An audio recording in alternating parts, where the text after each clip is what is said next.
नमस्कार दोस्तों, स्वागत है आपका आपके अपने YouTube चैनल में। और मैं आज आपके लिए फिजिक्स की एक और अनदर वीडियो लेके आया हूँ। ये चैप्टर नंबर 3 से रिलेटेड है, जो है आपके पास इलेक्ट्रिसिटी। इलेक्ट्रिसिटी काफ़ी इंपॉर्टेंट टॉपिक है, स्पेशली यहाँ से काफ़ी कॉमन क्वेश्चन आते हैं, तो वही हम आपके साथ स्टडी करने जा रहे हैं। पहले भी हमने इससे रिलेटेड आपके साथ काफ़ी क्वेश्चन डिस्कस किए थे। आज हम आपके साथ एक और न्यू वीडियो लेके आए हैं, पार्ट नंबर 2। और तकरीबन 100 वीडियोज़ हमारी फिजिक्स की चैनल के ऊपर पूरी होने वाली है, तो काफ़ी बड़ी बात है ये। तो आइए ज़्यादा समय ना लेते हुए इस वीडियो को शुरू करते हैं। कल हमने 10th क्वेश्चन तक यहाँ तक फिनिश किया था। आज हम स्टार्ट करने जा रहे हैं 11th से। ओके,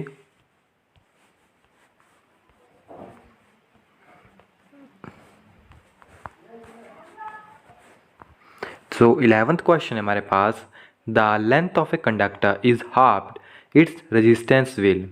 तो आपके पास यहाँ पे बताया गया है कि आपके पास कोई कंडक्टर है, उसकी जो लेंथ है वो कम कर दी गई, तो उसकी रेजिस्टेंस के ऊपर क्या इफेक्ट पड़ेगा। तो गाइज आपको पता है जो रेजिस्टेंस है वो डायरेक्टली प्रोपोर्शनल होती है।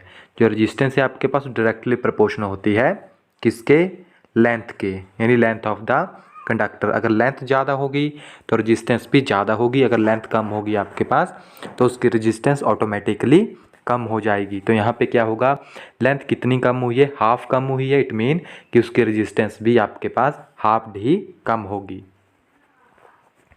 नेक्स्ट है हमारे पास, in the above question the conductance. अब आपको बताना है कि उसकी कंडक्टेंस के ऊपर क्या इफेक्ट पड़ेगा। तो अब आपने देखा होगा अगर रेजिस्टेंस जो है हाफ हो गई है, तो पहले मान लीजिए अगर उसकी कंडक्टेंस 1 थी तो रेजिस्टेंस हाफ हो गई, इट मीन कंडक्टेंस जो है डबल हो जाएगी, इट मीन डबल्ड, यानी B is the right answer. Next है हमारे पास, siemens is the unit of. जो सीमन है वो किसके यूनिट है आपके पास, वो आपके पास यूनिट है कंडक्टेंस के। ओके, नेक्स्ट है हमारे पास,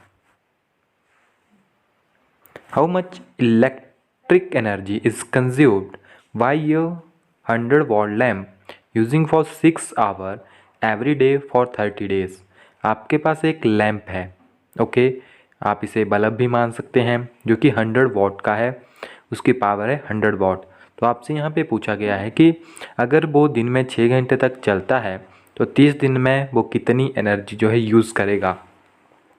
तो आप 1 डे की निकाल लीजिए। सबसे पहले 1 डे के लिए वो कितनी एनर्जी यूज़ करता है, वो हमारे पास यूज़ करता है 100 वाट का वो है, एंड कितने टाइम वो चलता है 6 आवर वो चलता है, इट मीन 600 वाट आवर जो है वो एक के लिए हो जाएगा, यानी एक दिन के लिए।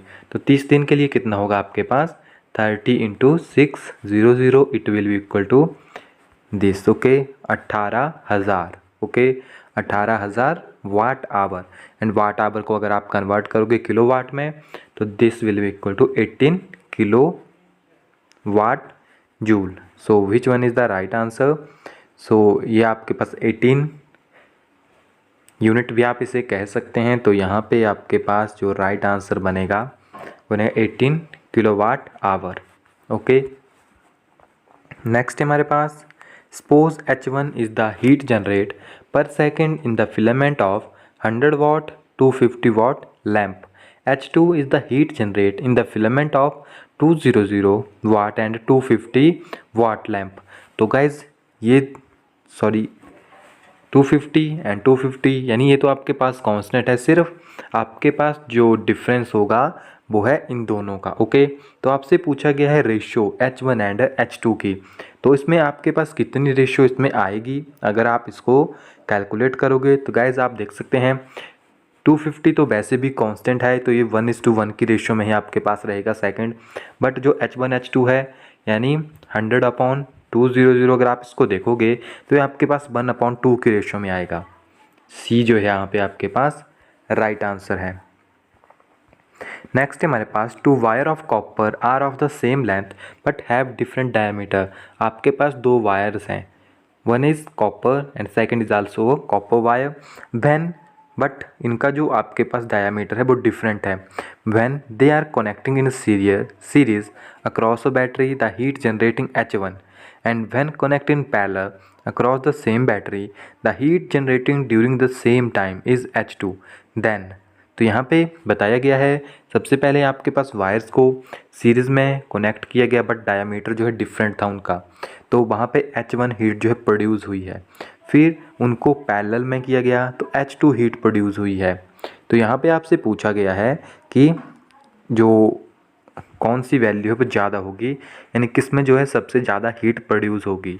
तो गाइज़ सीरीज़ में इतनी ज़्यादा नहीं होगी, बट जो पैरेलल है उसमें सबसे ज़्यादा हीट प्रोड्यूस होगी। सो H2 जो है आपके पास वो ज़्यादा होगा।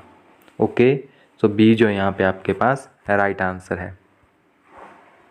नेक्स्ट हमारे पास in question 135 what when the wire are connecting, इसको आप यहाँ पे थोड़ी सी मिस्टेक है। In question when the wire are connecting in series the heat produce in the thinner wire is H1 and that is thicker wire is H2 then.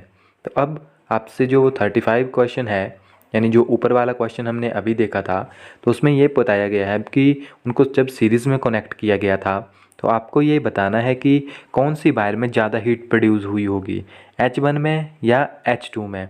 तो आपको पता है रेजिस्टेंस जो है लेंथ के ऊपर डिपेंड करती है, मटेरियल के ऊपर डिपेंड करती है।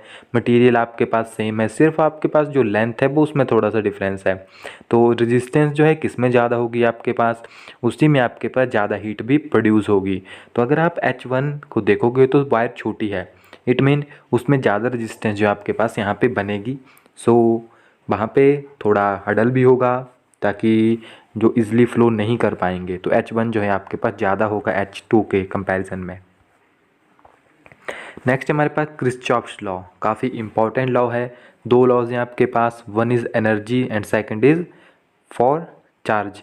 तो यहाँ पे आपसे पूछा गया है कि Kirchhoff's first law and second law of electric circuit are consequences of, तो वो किस चीज़ को रिप्रेजेंट करते हैं आपके पास first law and second law. तो फर्स्ट लॉ आपको रिप्रेजेंट करता है conservation of electrical charge, and जो सेकंड लॉ है वो आपको रिप्रेजेंट करता है एनर्जी। ये काफ़ी इंपॉर्टेंट टर्म है, electric energy and electric charge and electric energy, ये इंपॉर्टेंट है। डायरेक्ट क्वेश्चन आता है क्रिस्चॉफ्स फर्स्ट लॉ गिव्स, वहाँ पे चार्ज होगा एनर्जी होगा, काफ़ी टाइम कन्फ्यूज़न होता है। तो आपको यही कंसेप्ट क्लियर करना है कि जो क्रिस्चॉफ्स फर्स्ट लॉ है वो आपको देता है चार्ज, एंड जो सेकंड लॉ है आपको वो देता है आपको एनर्जी। ओके, नेक्स्ट हमारे पास 5 ampere fuse wire can be stand a maximum power 1 watt in circuit. आपको यहाँ पे रेजिस्टेंस पूछी गई है वायर की। तो ये तो काफ़ी इजी क्वेश्चन है। आपको पावर क्या होती है हमारे पास, वोल्टेज इनटू करंट, एंड आपके पास वोल्टेज क्या होती है according to ohm law, I R, and I पहले से मौजूद है। सो पी की वैल्यू क्या आएगी आपके पास, आई स्क्वेयर आर। ये पहले भी मैं आपके साथ डिटेल में स्टडी कर चुका हूँ। तो आपको क्या निकालना है, रेजिस्टेंस निकालनी है। तो आर को एक साइड ले जाइए आप, आपके पास बनेगा पी अपॉन आई स्क्वायर, जो है यहाँ पे आपके पास ये टर्म बन जाएगी। ओके, तो अब पावर कितनी है आपके पास यहाँ पे 1 वाट है, तो इसको आप यहाँ पे रीअरेंज कर लीजिए। पावर कितनी है आपके पास 1 वाट, एंड जो यहाँ पे आपके पास इसकी रेजिस्टेंस है वो कितनी है, वो स्क्वायर में आपके पास। तो यहाँ पे 5 एम्पियर यानी 25 एक आपके पास यहाँ पे आ जाएगा, एंड 25 1 को करोगे तो आपके पास 0.04 ओहम से आपके पास बन जाएगा। सो डी जो है यहाँ पे आपके पास राइट आंसर है। 20 क्वेश्चन है हमारे पास, the length and the radius of an electric resistance of a certain wire double simultaneously 10। तो यहाँ पे आपके पास एक रेजिस्टेंस है, इलेक्ट्रिक रेजिस्टेंस, जो कि एक वायर में प्रेजेंट है। तो यहाँ पे उसका जो लेंथ एंड रेडियस है उसको डबल किया गया है। तो गाइज हमने ऊपर एक क्वेश्चन किया था, अगर आपको याद हो तो मैं लेके चलता हूँ क्योंकि ये उसी से रिलेटेड है। आप देखोगे यहाँ पे एक कंडक्टर की लेंथ को कम किया था तो क्या हुआ था, उसकी रेजिस्टेंस इंक्रीज़ हो गई थी। एंड अगर हम उसी कंडक्टर की लेंथ को अगर इंक्रीज़ करते तो क्या होता, उसकी रेजिस्टेंस कम हो जाती। तो यहाँ पे क्या था आपके पास, यहाँ पे हमारे पास एक रजिस्टर है, तो यहाँ पे आपके पास अपोजिट केस होगा। तो ओके, तो यहाँ पे क्या होगा हमारे पास, जो हमारे पास रेजिस्टेंस है वो क्या हो जाएगी, यहाँ पे हाफ हो जाएगी, एंड जो स्पेसिफिक रेजिस्टेंस है आपके पास, आपको पता है वो तो कांस्टेंट होती है, तो वो आपके पास अनचेंज होगी। तो ऑप्शन नंबर बी जो है आपके पास यहाँ पे राइट आंसर है। 21 है हमारे पास, galvanometer act as a volt meter will have with its coil. तो जो गैल्वेनोमीटर है उसको हम किस में अरेंज करेंगे कि वो आपके पास एक वोल्ट मीटर के रूप में काम करे। तो हमें उसे अरेंज करना पड़ेगा high resistance in a series. Option number B जो है आपके पास यहाँ पे राइट आंसर है।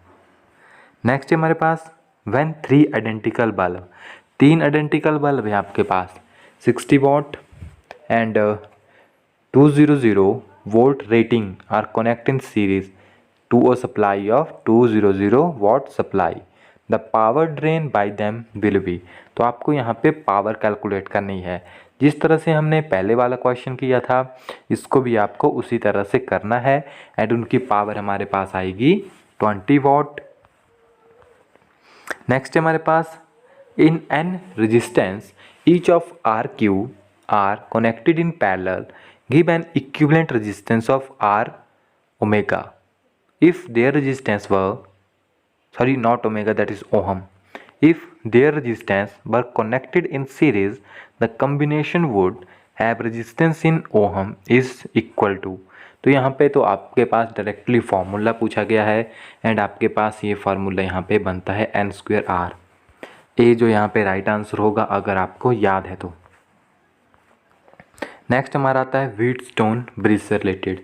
Y is the Wheatstone bridge more accurate than other method of measuring resistance. तो व्हीटस्टोन ब्रिज जो है क्यों हम यूज़ करते हैं फॉर अदर, बिकॉज इसमें आपके पास it is a null method. Okay, तो ऑप्शन नंबर ए जो है आपके पास यहाँ पे राइट आंसर है। नेक्स्ट है हमारे पास a potential difference of 10 volt is applied across a conductor of 2 seconds, the current in the conductor will be। तो ये तो डायरेक्टली ही आपको पास पहले ही सेकंड में दिया हुआ है। जब आपके पास पोटेंशियल डिफरेंस 10 का है तो आपके पास कितना करंट होगा, आपके पास होगा 20 एम्पियर। ओके, ए जो है यहाँ पे आपके पास राइट आंसर है।